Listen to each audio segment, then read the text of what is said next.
So hello and welcome, ladies and gentlemen, to Malkorok 10-man heroic in the Siege of Orgrimmar raid, and this is the Boomkin guide. So, I'm skipping over General Nazgrim heroic because Nazgrim heroic is pretty much Nazgrim normal with one more add, right? If you get a sniper on you, you have to run away from the raid. Ooh, so difficult. You'll probably wipe on the last phase a couple of times, just the worst kind of wipe, but you will eventually get through it. It's not that difficult. But Malkorok, I liked the normal mode. I really enjoyed normal mode. Heroic, not so much. Okay? Maybe it's because we had like 100 fucking wipes on this boss and people were starting to get really angry.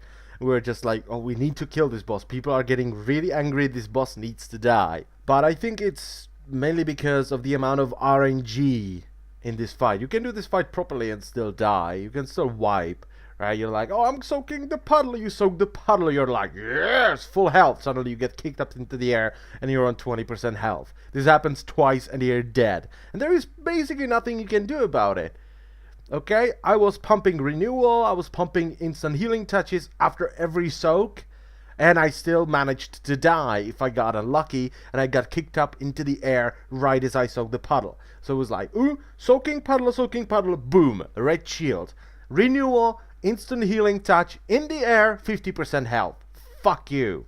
Fuck you, Malkorok, fuck you. That was basically the reaction when we finally killed him. Instead of going, yay, the boss died, it was like, fuck you, Malkorok. Fuck this fucking boss. Just fuck this boss. I never want to do this fucking boss again.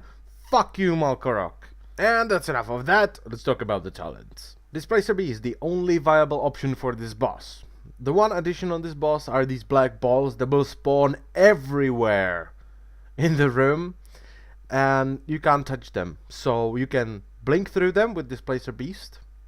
And what he likes to do is he will use Arcing Smash and he will put the soaking puddle in the middle of the Arcing Smash. And if you run away from the Arcing Smash, then he throws the puddle there. You do not have enough time to run from the edge of the Arcing Smash to the puddle.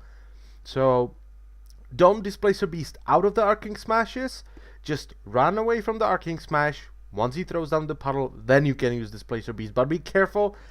You kind of have to get used to it because you can blink too far and eat one of the balls, or you don't blink far enough and once again you soak one of the balls and your shield is gone and you're dead. So be careful with it, but I think you're gonna have enough wipes on this boss and enough pulls to get used to it. Renewal, 30% of your maximum health, instantly, really good. Force of Nature. Now on this fight you're gonna move a lot because of the black balls. They will be spawning underneath you. You have to move out of the Arcing Smashes. You have to dodge the balls. And you have to move into the soaking puddles. And in the second phase you need to start soaking the balls and all this good stuff. So a lot of movement, single target fight, Force of Nature, really good.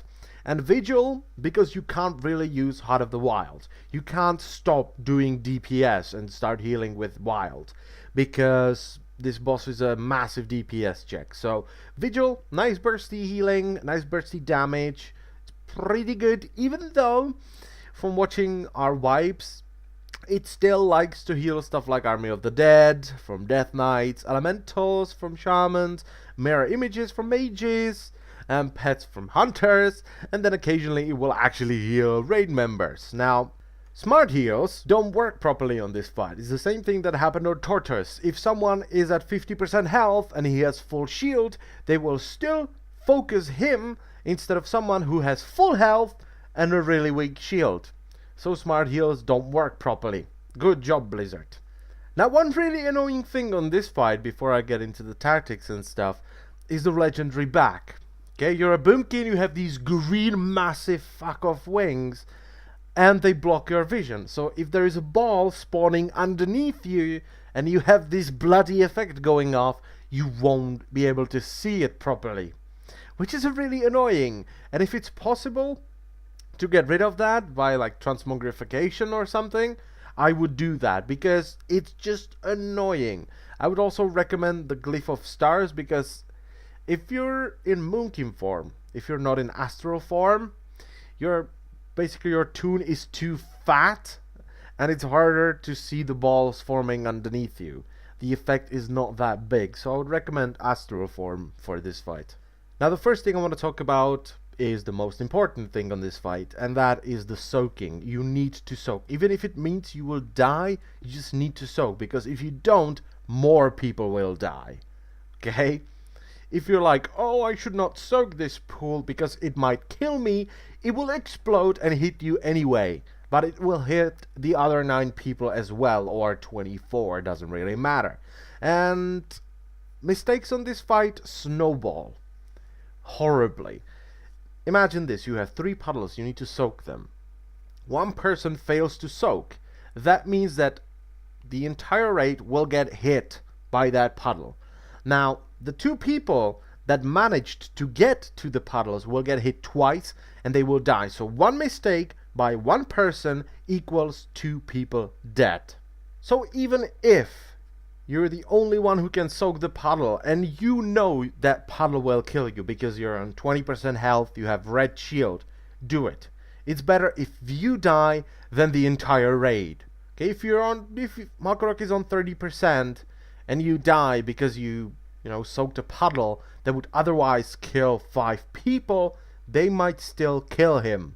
So it's not that big of a deal if you die towards the end of the fight because you soaked a puddle you knew would kill you, because the rest of the raid might kill it. Now let's talk about the second most important thing, and that's the black balls that will spawn all around the room. If you touch them, they will remove your entire shield, doesn't matter if it's red, orange or green, and they will deal 150 damage to you. Now if you have a rogue in the raid, use Symbiosis. You will get Cloak of Shadows, and you can soak these black balls. You can basically clear the room even in phase 1. Now, be really careful about the timing of your basically swooping of the room and cleaning the room, because these bubbles or these balls won't do any damage to you if you have the Cloak of Shadows effect going on, but they will still remove your shield. So, if you're like, oh yeah, there's too many balls around me, I need to use Cloak of Shadows, Rocket Boots if you're an engineer, and just, swoop them and make a bit more space for myself. If you do that and suddenly you need to soak a puddle, you will die, probably. The only thing you can do at that point is start yelling on the TeamSpeak or Ven, just heal me, heal me, heal me, I don't have a fucking shield. And you might survive, but, it's your fault for timing the Cloak of Shadows really badly. Now, the next thing that's really fucking annoying on this fight is how he throws you up into the air, spawns an ad underneath you, and he does a shit ton of damage to you. Now, I feel like this is really random, and this will just screw you over so much. Okay, so here are a couple of examples that can happen. Because of this, I'm going to throw you into the air and spawn an ad underneath you. So, example number 1. You soak a puddle, suddenly, poof, in the air, 20% health. Example number 2. You're running with Cloak of Shadows and Rocket Boots, you're swooping all these black balls, and you're like, yeah, I'm doing stuff. As soon as you stop, poof, in the air. At that point, you will say something along the lines of, what did you do? And you'll be at 20% health, and if you do one mistake, you're dead. And the only way to avoid this is to get used to the timers and basically time yourself properly and tell your healer, hey, I'm gonna, clean the room, do something. Okay, as soon as I stop, I'm gonna start screaming, heal me up, just in case he throws me up in the air. Now let's talk about Tranquility. And Tranquility, I have a specific time for it, okay? Once phase 2 is about to end and people stopped soaking the black balls, because that's what you do in phase 2, you're doing damage and you're soaking black balls, people are on low health, probably from the balls, and, the phase 1 is about to start again, people are about to get their shields, and they won't be able to, be healed up.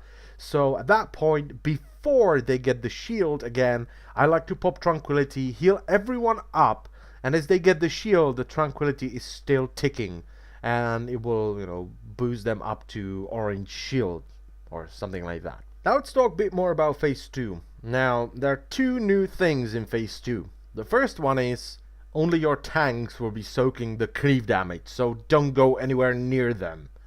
Right? If you go and you get hit by the cleave, you're dead. Just one hit, you're dead. Next thing is the debuff is displaced energy, I think it's called, roots you. Now other classes are kind of boned because of this, because I don't know how many classes have something like, well, I'm not gonna dispel this, but I'm gonna remove the root. So, you know, when they get the displaced energy, they're like, oh, don't go anywhere near me, I'm gonna explode. Ooh. But what you can do as a Boomkin is just shapeshift. They will remove the root effect, you can run around, run away from people, soak more ball, and stuff like that. So that's really good, I like it.